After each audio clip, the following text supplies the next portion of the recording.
Nah, setelah prodinya terbentuk tahun 2013 ya, Prodi S1 Ekonomi Islam dan Bisnis Islam, baru PEBS lebih banyak terlibat dalam penelitian, kemudian juga pelatihan dan pengabdian masyarakat. Nah, BWI pernah melakukan kajian ya, dan menyampaikan bahwa potensi wakaf uang itu mencapai 18 triliun per tahun. Tapi kalau kita lihat realisasinya, akumulasi wakaf uang itu baru sekitar 3,5 triliun ya di tahun 2025.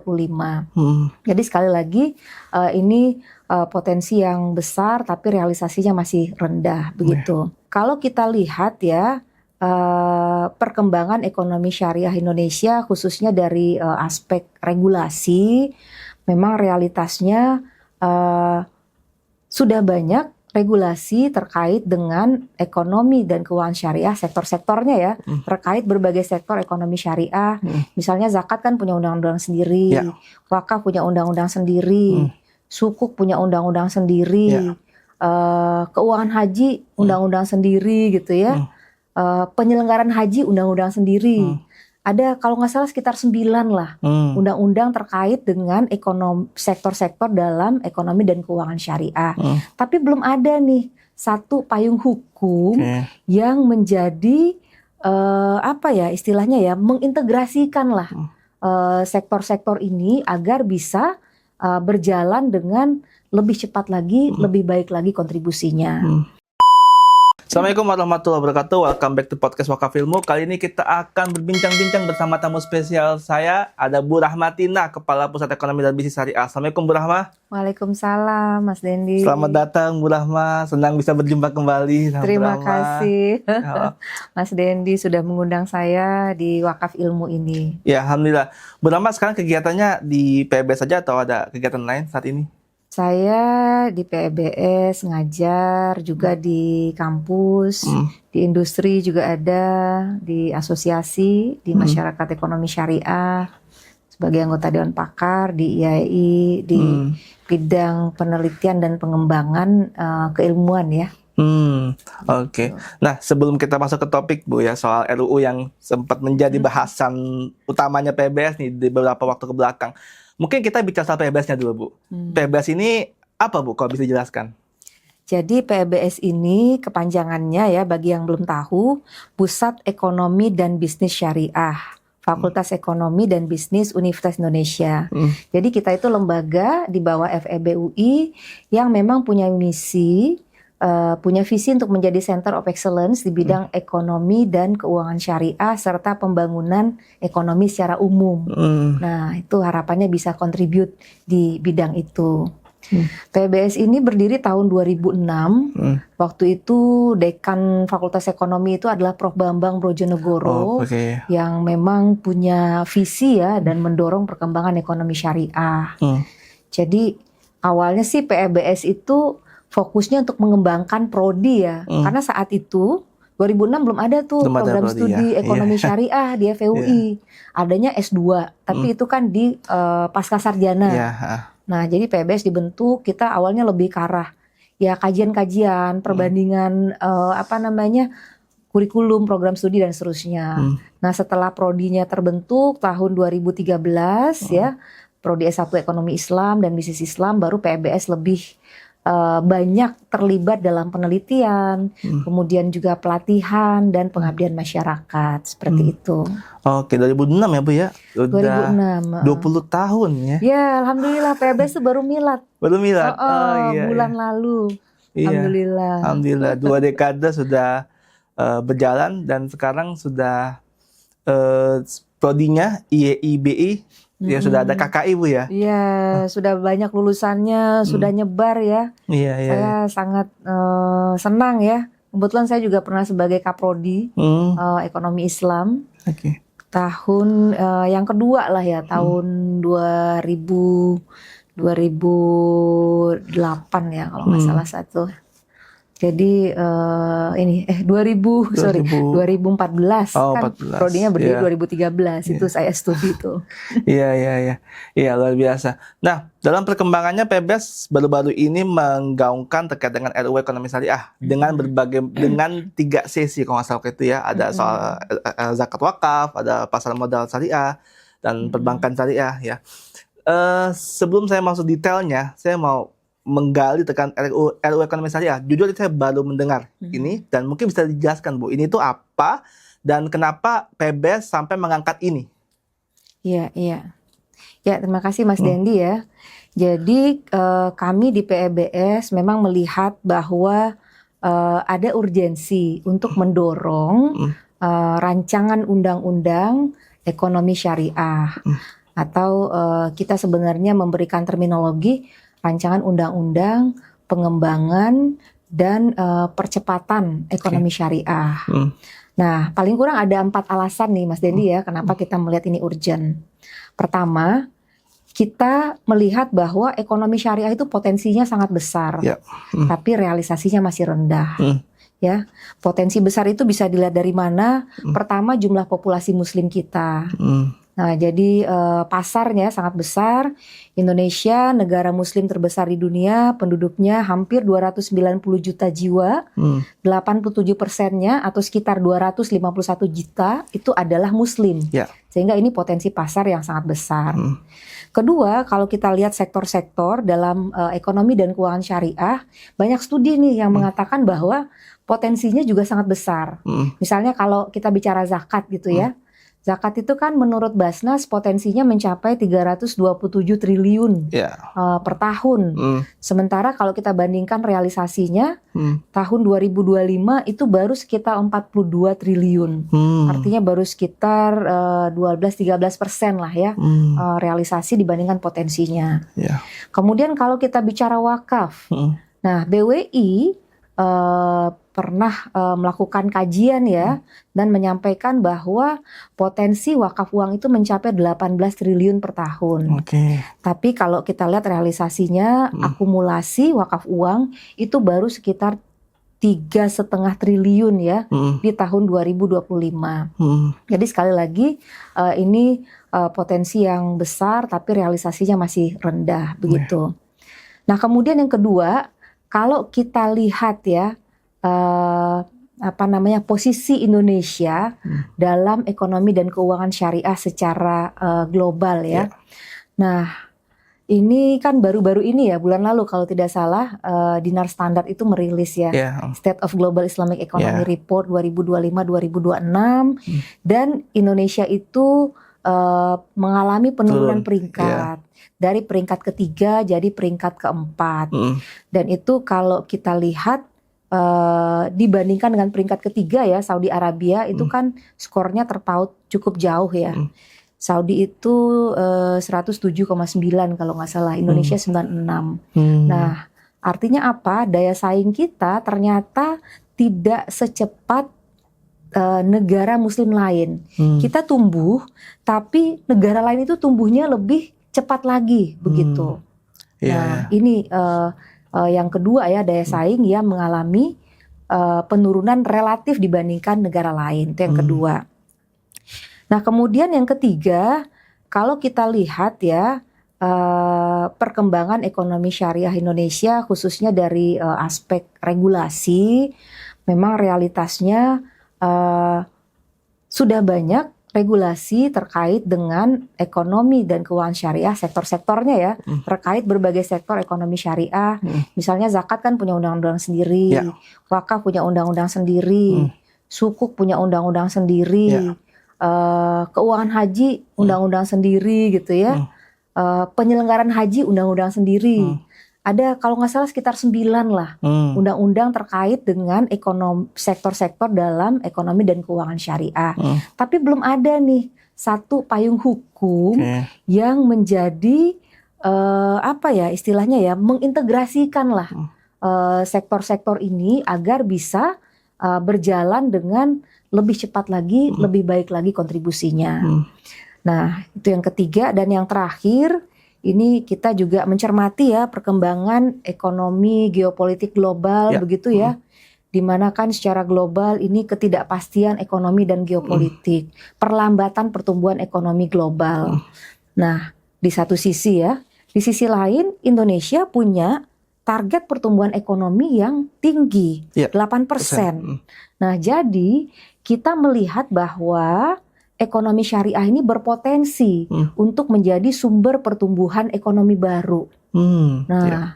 tetapi, ada tetapinya nih. Ini belum bisa dicapai kalau masih jalan sendiri-sendiri Oke. begitu. Sehingga butuh satu undang-undang payung yang mengintegrasikan, yang mengorkestrasikan pergerakan atau pertumbuhan dari sektor-sektor ini, sehingga dia bisa memberikan kontribusi yang lebih besar Oke. terhadap pertumbuhan ekonomi nasional dan juga tentunya pembangunan ekonomi dan pembangunan manusia di Indonesia untuk mencapai Indonesia Emas 2045. Jadi itu 4 alasan kenapa kita melihat ada urgensi mendorong rancangan undang-undang ekonomi syariah ini. Oke. Di tengah kondisi market share perbankan syariah ya. Jadi kan biasanya kan jadi acuan kan perbankan syariah ya, karena kan di 7% ya stagnansinya ya. Apakah Bu Rahma punya harapan yang besar ketika RUU ini disatukan, dikonsolidasikan, berarti kan sebenarnya ini dimaksudkan untuk mengkonsolidasikan kan ya semua undang-undang terkait dengan parsialnya keuangan syariah itu dikonsolidasikan. Nah, apakah ini bisa membantu hal-hal yang menjadi isu terkait dengan ekonomi syariah, baik itu dari sisi stagnansi, market share perbankan, literasi keuangan syariah yang juga mungkin masih perlu ditingkatkan, inklusinya juga dan sebagainya. Seperti apa Bu Rahma melihatnya? Iya, jadi sebelum kita mengusulkan begitu ya RUU itu nanti bisa memperkuat apa, mungkin kita perlu analisis dulu kenapa sih terjadi stagnansi ini begitu.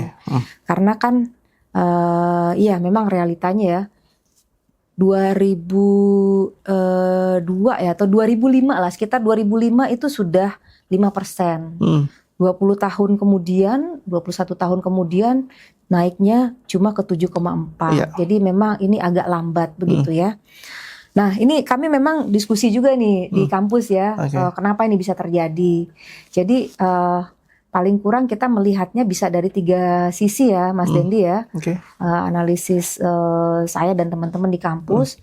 Pertama dari segi permintaan, kemudian dari segi penawaran dan juga dari segi ekosistem. Nah, kalau kita lihat demand side dari perbankan syariah ini memang ini belum kuat ya, belum terlalu kuat dibandingkan dengan perbankan konvensional. Kenapa demikian? Pertama ya karena literasi dan inklusi tadi ya, literasinya masih belum setinggi perbankan konvensional. Nah, saya lupa angkanya yang konven ini berapa ya, tapi kalau literasi perbankan syariah itu kan sekitar 40%. Rasanya yang konvensional itu 80-an ya, jadi 2 kali lipat. Literasinya masih rendah dibandingkan dengan perbankan konvensional seperti itu. Nah, kemudian juga mayoritas masyarakat itu memang masih memilih perbankan konvensional ya, karena faktor-faktor seperti kemudahan dalam bertransaksi ya, karena mereka punya digitalisasi yang lebih kuat dibandingkan perbankan syariah. Harganya juga lebih kompetitif. Kalau kita berbicara pembiayaan ataupun bunga atau bagi hasil ya untuk dana pihak ketiga, itu memang masih lebih kuat di perbankan konvensional begitu ya. Dan ini memang sesuatu yang mereka bangun tuh bertahun-tahun. Jadi ini juga ada isu bahwa perbankan syariah kan starting point-nya 91, sementara perbankan konvensional kan sudah lebih lama ya, seperti itu. Dan juga layanan. Nah, ini juga tidak kalah pentingnya ya, servis. Nah, sehingga ini menyebabkan demand di perbankan syariah ini belum sekuat perbankan konvensional. Itu yang pertama. Kemudian dari sisi supply ya, yang ditawarkan oleh perbankan syariah ya, kita juga melihat masih ada isu terkait dengan inovasi produk. Jadi ada persepsi bahwa produk-produknya itu masih banyak yang mirip dengan perbankan konvensional. Nah, walaupun sebenarnya OJK tuh sudah mendorong ya dalam roadmap perbankan syariah, ini ada produk-produk baru yang ditawarkan begitu ya.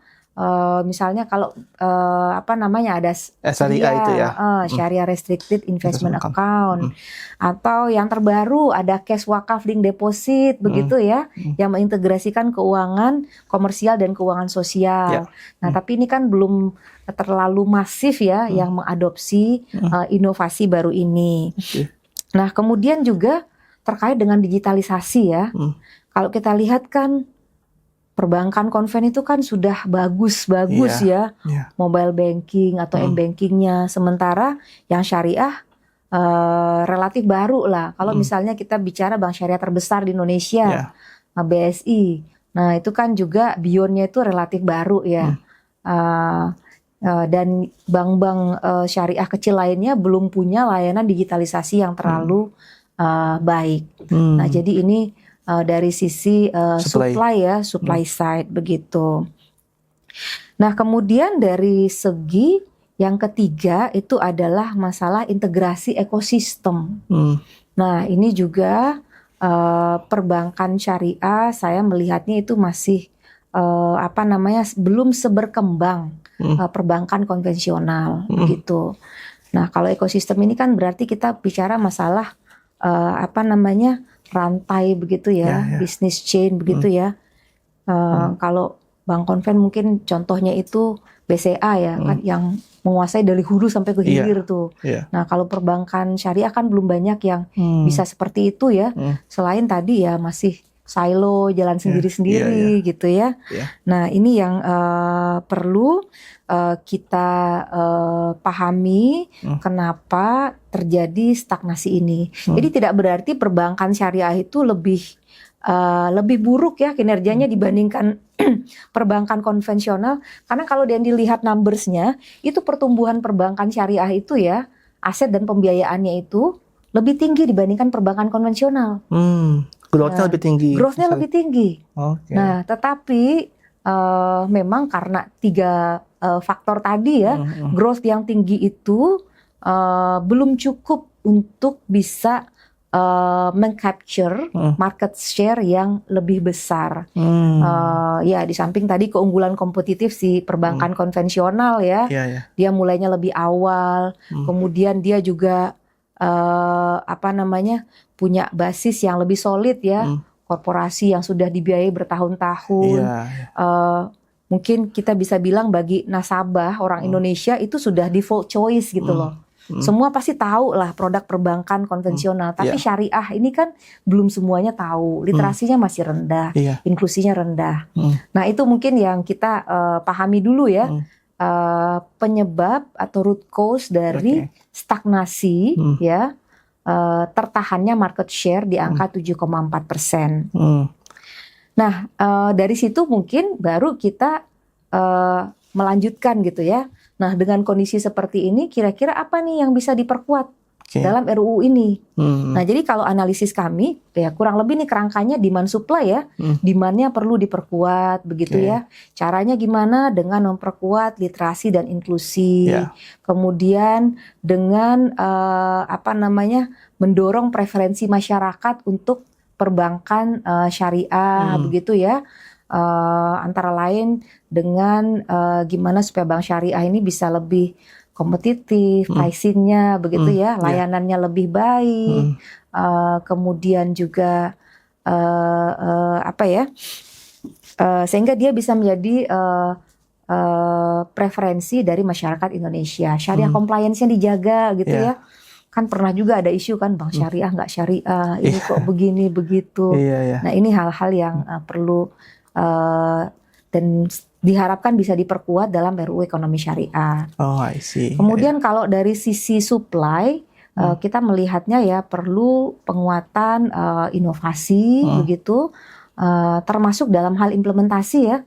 Saya pikir sih implementasi inovasinya sudah cukup baik ya. Tadi CWLD, kemudian Seria, dan segala macam begitu ya. Tapi belum masif nih diadopsi oleh perbankan syariah itu sendiri. Nah, dan ini salah Oke. satunya mungkin terkait dengan regulasi tadi. Oh, I Belum see. ada insentif yang memadai begitu ya untuk supaya ekonomi dan keuangan syariah ini atau khususnya perbankan syariah ya, konteks kita ini bisa berada dalam level of playing field yang sama. Jadi nggak harus diberikan keistimewaan yang berlebihan nih. Paling kurang dibantu supaya dia tuh nggak gapnya terlalu jauh. Level of playing fieldnya itu sama lah, mendekati lah dengan perbankan konvensional. Nah itu harapan kita ya yang bisa diperkuat oleh RUU ini dalam konteks perbankan syariah di Indonesia. Oke, artinya kalau dari 3 itu ini paralel dijalankan atau kayak Bu Rahma melihat ada satu sisi dulu nih yang ini agennya ini dulu nih yang prioritas pertama, ini prioritas kedua, ini prioritas ketiga kayak gitu. Ada priority listnya itu nggak, Bu? Saya Atau pikir paralel? semuanya paralel ya, Oke. karena toh dia aspek yang berbeda juga. Demand kan lebih dari segi masyarakat seperti apa, harus diedukasi, harus didorong supaya lebih banyak menggunakan. Dari sisi supply kan kapasitas si perusahaan atau perbankan syariahnya ya, gimana supaya skala ekonominya lebih baik lagi begitu, gimana supaya inovasinya itu bisa lebih masif, implementasinya lebih baik begitu ya. Gimana supaya penguasaan basis dari nasabahnya itu lebih kuat, number of accounts-nya lebih besar gitu ya. Kan kalau kita bandingin kayak BSI bank syariah terbesar di Indonesia. Nah, nasabahnya itu kan baru sekitar 23 atau 24 juta ya, bandingkan dengan BRI misalnya yang sudah kayaknya 100-an juta ada kali ya. Nah, ini yang perlu kita dorong ya. Jadi paralel dan juga paralel undang-undangnya kita dorong nih. Nah, siapa tahu harapannya ya dengan nanti regulasi yang lebih baik, ada insentif untuk menyamakan level of playing field, supply-nya jadi lebih besar, demand-nya jadi lebih tinggi begitu. Sekarang ada mungkin bisa bilang kompetitor dari bank syariah Indonesia terbesar saat ini ya, ada BSN yang baru yang muncul saat ini. Menurut Bu Rahma ini merupakan sebuah peluang yang bagus untuk menjadi kompetisi perbankan syariah sehingga mungkin bisa menciptakan tadi inovasi yang lebih baik, atau memang kebalikannya kalau Bu Rahma melihat ini? Ya, saya pikir ini sebuah hal yang baik ya, karena kompetisi itu kan akan mendorong persaingan yang lebih baik. Kita belajar di teori ekonomi ya, perfectly competitive market itu harganya bisa lebih murah bagi konsumen begitu ya. Juga mendorong inovasi, karena kalau sendiri aja mungkin nggak terpacu tuh untuk bikin produk yang lebih baik begitu ya, untuk strategi-strategi yang lebih sesuai dengan masyarakat dan seterusnya. Jadi menurut saya ini suatu hal yang baik, kita mendorong market yang lebih kompetitif, karena pada akhirnya ini konsumen yang akan mendapatkan keuntungan yang lebih besar, yang tentunya kita harapkan bersama seperti itu. Oke. Nah, tadi Bu Rahma sempat menyinggung soal BRI. Kita tahu BRI itu punya target pasar kalau nggak salah di mikro ya, UMKM gitu ya. Nah, kalau kita melihat dari sisi BSI-nya yang bank syariah terbesar itu kan banyak pembiayaannya disalurkan ke korporasi, ya kan. Nah, sedangkan mungkin kalau kita bicara soal ketahanan ekonomi kan ada di UMKM, ada di sektor real. Pertanyaannya, apa karena BSI memang menjaga stabilitas dari banknya sehingga ya udah menyasar lebih banyak ke korporasi aja, atau seperti apa, Bu? Dalam artian gini, kan kita kan kalau bicara soal ekonomi syariah lah, kita kan manfaatnya kan akan lebih berasa kemaslahatannya kalau masuk ke sektor UMKM juga kan, membantu banyak orang di sektor itu kan. Nah, Bu Rahma pandangannya seperti apa, Bu? Iya, kalau saya melihatnya ya, ini sebenarnya peluang sekaligus tantangan lah bagi perbankan syariah. Pertama, pembiayaan ke sektor korporasi itu memang suatu hal yang lumrah dilakukan oleh perbankan ya. tidak hanya perbankan syariah, perbankan konvensional juga seperti itu. Even BRI itu sekarang saya dengar ini mau lebih banyak ke korporasi Oh gitu. karena UMKM sedang challenging Iya, ya. iya, Tapi iya. ini Oke. dengar-dengar ya. Nah, jadi kalau dari segi bisnis, pembiayaan korporasi ini memang menguntungkan Ya. dalam artian nilai transaksinya kan biasanya besar-besar begitu ya. Kemudian juga dari segi administrasinya lebih mudah, penjaminannya lebih gampang, risikonya lebih terukur, sehingga perbankan secara umum ini memang menyukai pembiayaan kepada sektor korporasi. Ya. Tetapi kalau kita melihat dari perspektif ekonomi syariah, memang perlu didorong pembiayaan yang lebih besar kepada UMKM. Ya. Tadi Mas Dendi sampaikan sendiri ya, posisi strategis UMKM ini. Dia menyerap tenaga kerja sangat besar, begitu ya. Kemudian juga kontribusi terhadap PDB sekitar 60% ya, tenaga kerja 97%. Dan yang paling penting ini memang sejalan dengan semangat atau tujuan dari ekonomi syariah sendiri. Nah, itu yang pertama. Nah, oleh karena itu menurut saya yang penting itu adalah bagaimana mendorong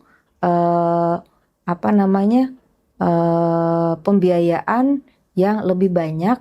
Jadi rebalancing lah ya. Rebalancing. Tidak harus satu itu terlalu ekstrim banyak, satu ekstrim sedikit, tapi ada keseimbangan lah kira-kira ya, pembiayaan terhadap korporasi dan UMKM. Nah, biar bagaimanapun sebenarnya UMKM itu kan pengen jadi gede juga suatu saat. Cuma sekarang mereka stepsnya masih di UMKM begitu kan. Jadi ini sama-sama penting nih.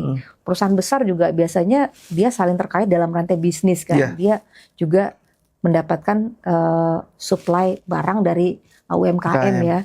Jadi menurut saya yang lebih penting itu sebenarnya adalah rebalancing. Pembiayaan untuk UMKM dan juga pembiayaan kepada korporasi. Nah, ini yang kita perlu dorong ya, dan RUU ini juga harapannya bisa mendorong ke sana sih. Karena UMKM ini mungkin butuh penguatan model bisnis, penjaminan begitu ya. Karena seringkali isunya itu nggak punya jaminan kan, yang memadai begitu. Sementara kalau korporasi pasti punya jaminan ya. Kemudian UMKM juga kadang isunya itu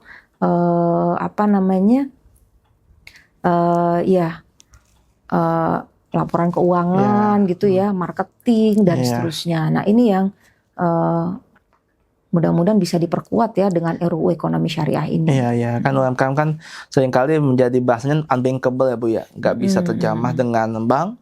Ya, endingnya yang dikhawatirkan pinjamnya ke pinjol kan, itu yang dikhawatirkan kayak gitu kan, gitu.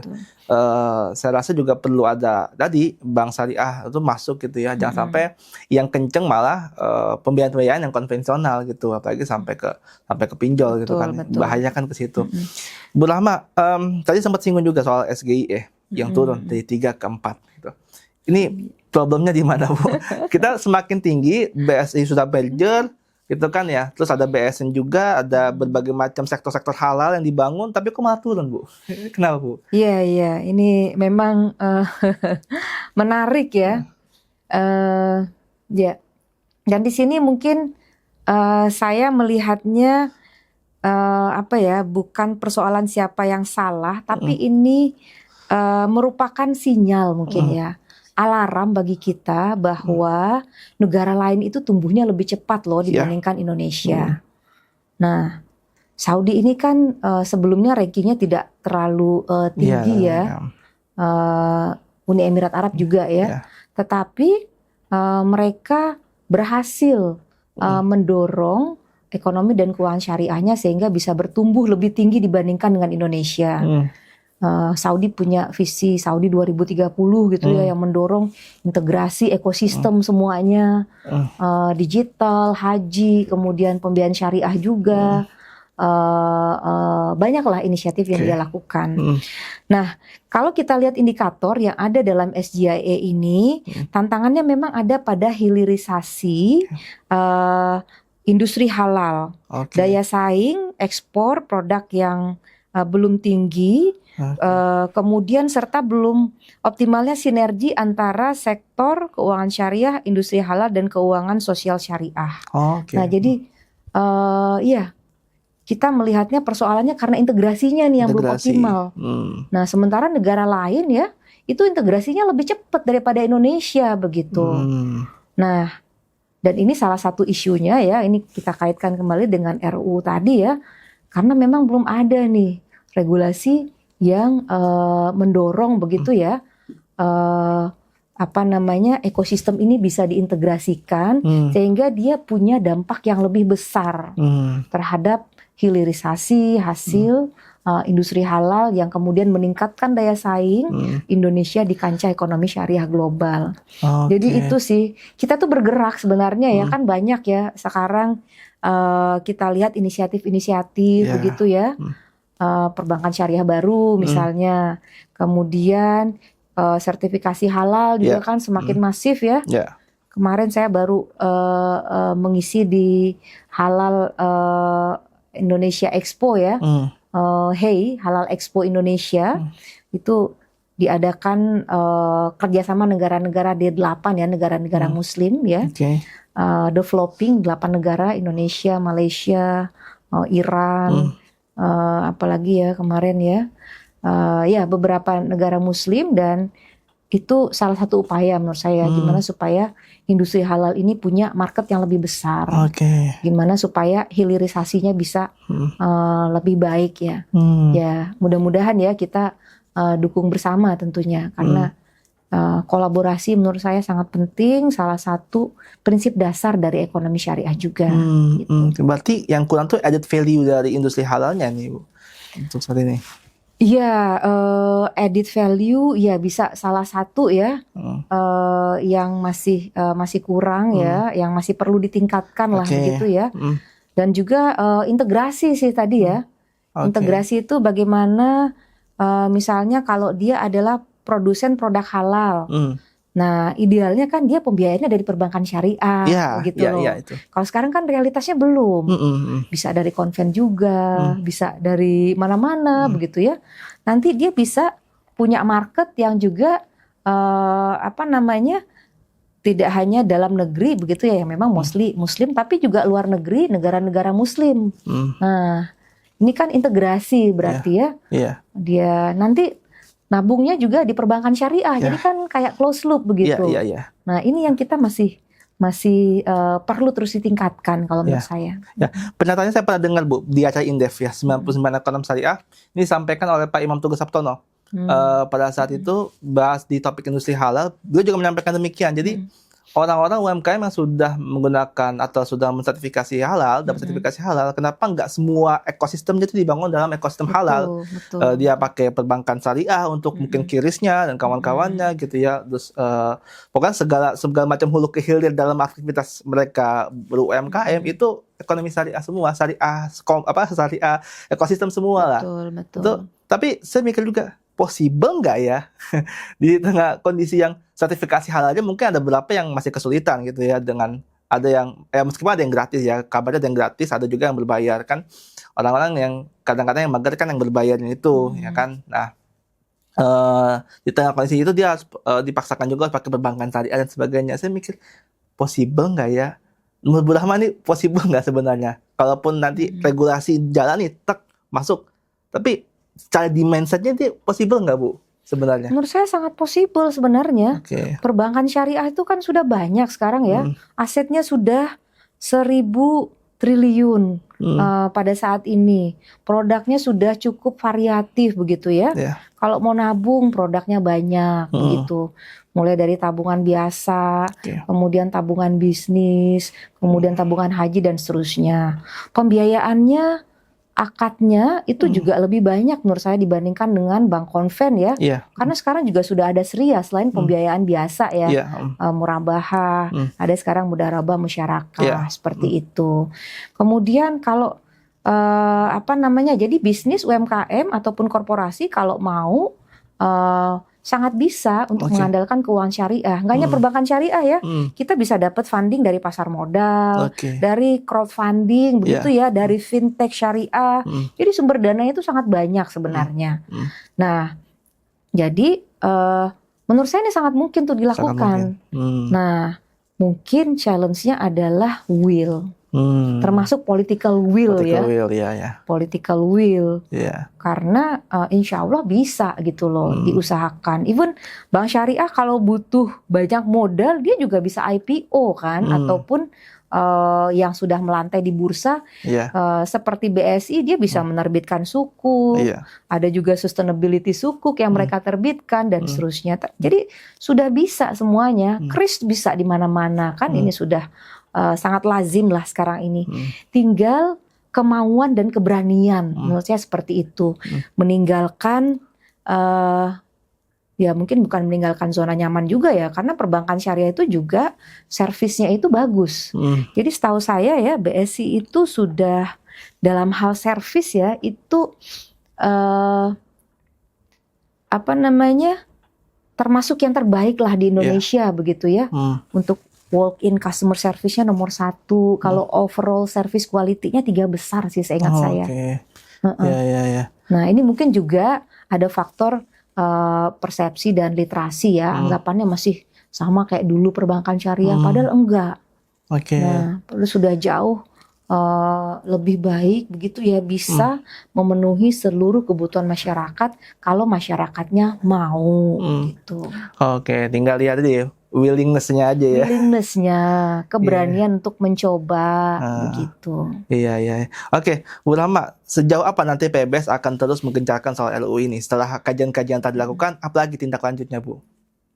Ya, jadi kami memang pada saat ini ya sedang melakukan kajian untuk menyusun, membantu memberikan masukan lah ya, naskah akademik RUU Ekonomi Syariah, terutama substansi dari segi industri sih ya.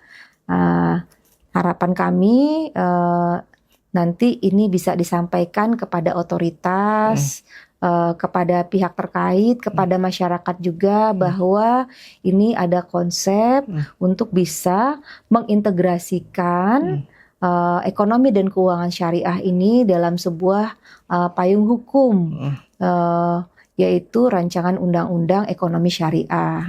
Nah harapannya nanti dari stakeholders ini ya, apakah itu dari pemerintah, regulator, ataupun masyarakat ya, komunitas seperti IAI dan MES ini bisa didorong untuk disampaikan kepada policy makers ya, dalam hal ini DPR, agar bisa menjadi atau masuk dalam prolegnas prioritas. Jadi sebenarnya sebelum ini sudah ada juga yang mendorong ya RUU ekonomi syariah ini. In fact saya masih ingat tuh 2020 ya. Waktu itu ada kegiatan webinar karena sudah COVID ya pada saat itu ya, membahas mengenai RUU ekonomi syariah ini tahun 2020. Nah, tapi kemudian karena berbagai hal ya, ini inisiatif mandek begitu loh. Nah, tahun lalu itu sudah masuk sebenarnya dalam prolegnas prioritas, tapi yang long list ya. Yang long list itu berapa ya? 200 RUU ya.